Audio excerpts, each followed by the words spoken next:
Hello বন্ধুরা, আমি আবার চলে আসলাম। দুপুরে আজকে কী রান্না হয়েছে? দুপুরে হয়েছে গরম ভাত। তো ভাতটা একটুখানি কম, কেন কি একজনে খাওয়া হয়ে গেছে। তো গরম ভাত, তার সাথে সাথে আছে আহা হা হা, এ হলো ইলিশ মাছের তেল ভাজা কাঁচা লঙ্কা দিয়ে। উফ, দারুণ ব্যাপার, কিন্তু আজকে দুপুরবেলাটা পুরো জমে যাবে। তারপরে আছে কারকোল ভাজা। আমি কিন্তু কারকোল ভাজা খাই, আমার উচ্ছে ভাজা কারকোল ভাজা ভালো লাগে। তার সাথে আছে আলু পেঁয়াজ ভাজা। আলু পেঁয়াজ ভাজাটা হয়েছে কেন কি, পাতলা করে মুসুরির ডাল আছে আমড়া দিয়ে। এটা কিন্তু বেশ গরমে দারুণ লাগে। আগে কাঁচা আম দিয়ে হতো, এখন কিন্তু আমড়ার ডাল কিন্তু মুসুরির ডাল দিয়ে খুব ভালো লাগে। তারপরে আছে আলু পটলের তরকারি। আলু পটল একটা তরকারি আমাদের হয়, কেন কি রাত্রেবেলায় এই তরকারি দিয়ে সবাই রুটি খায়।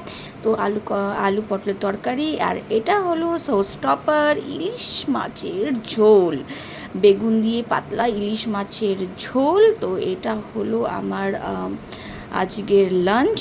তো আমার এই ভিডিওটা আপনাদের কীরকম লাগছে প্লিজ জানাবেন, আর কমেন্ট করবেন, সাবস্ক্রাইব করবেন। Till then, tata, by.